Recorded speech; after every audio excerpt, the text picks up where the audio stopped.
Bakit iniwan ni Kiefer Ravena ang PBA kahit isa na siya sa pinakamalalaking bituin ng liga? Bakit pinili niyang maglaro sa Japan? At totoo bang halos 5 beses o higit pa ang laki ng kinikita niya roon kumpara sa Pilipinas?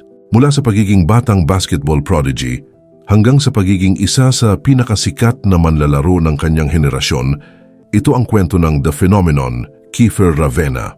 Ipinanganak si Kiefer Isaac Ravena noong October 27, 1993 sa isang pamilyang kilala na sa mundo ng sports. Ang kanyang ama na si Bong Ravena ay dating PBA star at Rookie of the Year, habang ang kanyang ina na si Mosi Ravena ay dating volleyball standout. Dahil dito, bata pa lamang si Kiefer ay namulat na siya sa mundo ng kompetisyon at pagiging atleta. Maagang nahilig si Kiefer Ravena sa basketball at agad na napansin ang kanyang talento dahil sa mataas niyang basketball IQ at liderato sa loob ng court. Sa Ateneo High School, pinangunahan niya ang Blue Eaglets sa 3 sunod-sunod na kampyonato mula 2008 hanggang 2010 at nagwagi ng back-to-back MVP awards noong 2009 at 2010, dahilan upang bansagan siyang The Phenomenon. Pagdating sa college, ipinagpatuloy niya ang kanyang dominasyon para sa Ateneo Blue Eagles.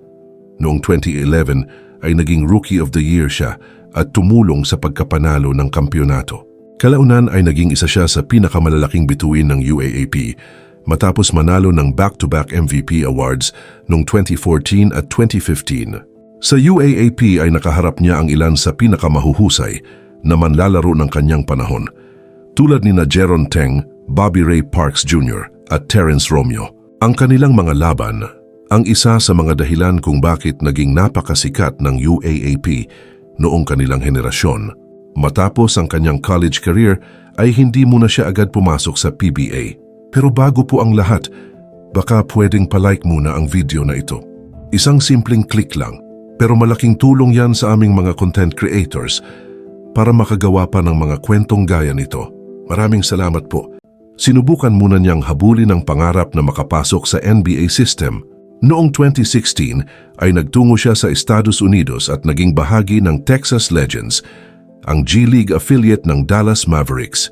Bagamat hindi siya nakakuha ng permanenteng spot sa roster, malaking karanasan ito para sa kanyang paglago bilang manlalaro. Noong 2017 ay opisyal siyang sumali sa PBA draft at napili bilang 2nd overall pick ng NLEX Road Warriors.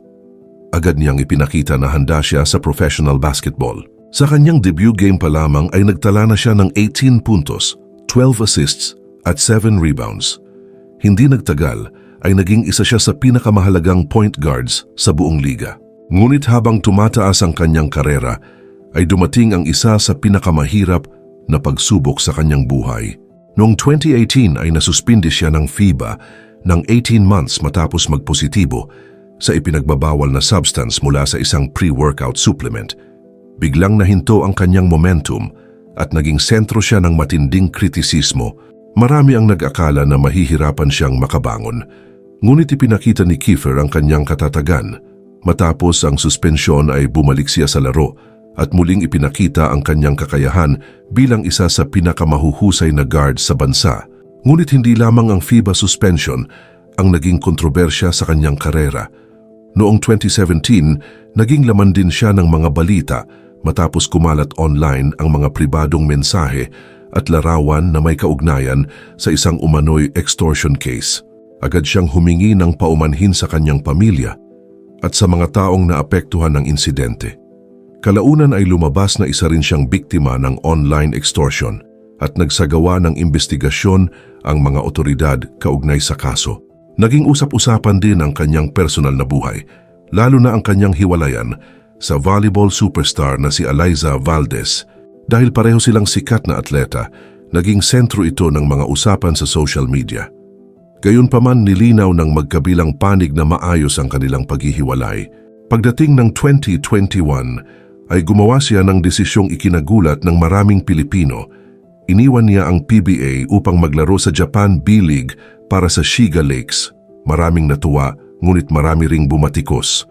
Para sa ilan, tama lamang na subukan niya ang mas mataas na antas ng kompetisyon. Para naman sa iba, hindi nila nagustuhan ang kanyang pag-alis sa PBA habang nasa kasagsagan pa siya ng kanyang karera. Pero bakit nga ba niya pinili ang Japan? Isa sa pinakamalaking dahilan ay ang oportunidad at kita. Sa PBA, ang maximum salary ng isang elite player ay nasa humigit kumulang 420,000 kada buwan. Malaki na ito para sa karamihan, ngunit ibang usapan sa Japan. Ayon sa mga ulat, bilang isang elite Asian import sa B-League, ang sahod ni Kiefer ay tinatayang nasa 40,000 hanggang 50,000 US dollars kada buwan. Kapag kinonvert sa pera ng Pilipinas, umaabot ito sa mahigit 2 milyon hanggang halos 3 milyon bawat buwan. Bukod pa rito ang mga bonus, apartment, transportasyon at iba pang benepisyo mula sa koponan. Kaya nang dumating ang pagkakataon na maglaro sa Japan, napakahirap para sa kanya na tanggihan ito. Ngunit hindi lamang pera ang dahilan. Gusto rin niyang subukan ang kanyang kakayahan laban sa mas malalaking manlalaro at mas mataas na antas ng kompetisyon. Gusto niyang patunayan na kayang makipagsabayan ng isang Filipino guard sa international basketball. Sa Shiga ay mabilis siyang naging mahalagang bahagi ng koponan. Hindi lamang siya naging pangunahing playmaker, kundi naging leader din. Sa katunayan, ginawa pa siyang team captain, isang bagay na bihirang ibigay sa isang foreign Asian player. Noong 2024 ay pinangunahan niya ang Shiga sa pagkapanalo ng B2 Championship at sa pagbabalik ng koponan sa pinakamataas na antas ng Japanese basketball. Isa itong napakalaking achievement sa kanyang overseas career. Pagkatapos ng 3 taon sa Shiga ay lumipat siya sa Yokohama B Corsairs. Dito ay lalo niyang pinatunayan ang kanyang halaga bilang isa sa pinakamahusay na Asian imports sa Japan. At noong March 2026 ay nagawa niya ang isa sa pinakamagandang laro ng kanyang buong professional career. Sa isang double overtime game laban sa Koshigaya Alphas, nagtala siya ng career high na 32 points. Nakapagpasok siya ng 9 na 3-pointers at gumawa ng isang buzzer beater na nagdala ng laro sa panibagong overtime. Para sa maraming fans, ito ang pinakamahusay na laro niya sa kanyang pananatili sa Japan. Bukod sa kanyang club career ay napakahalaga rin ng kanyang naging kontribusyon sa Gilas Pilipinas. Mahigit 1 dekada siyang naging bahagi ng pambansang koponan at kumatawan sa bansa sa iba't ibang international tournaments. Isa sa kanyang pinakamalaking achievement ay ang pagkakaroon ng 5 SEA Games gold medals. Dahil dito ay naging isa siya sa pinakamatagumpay na manlalaro sa kasaysayan ng Gilas sa regional competition. Sa kabila ng lahat ng kanyang tagumpay, ay hindi rin nawala ang mga kontrobersya sa kanyang buhay.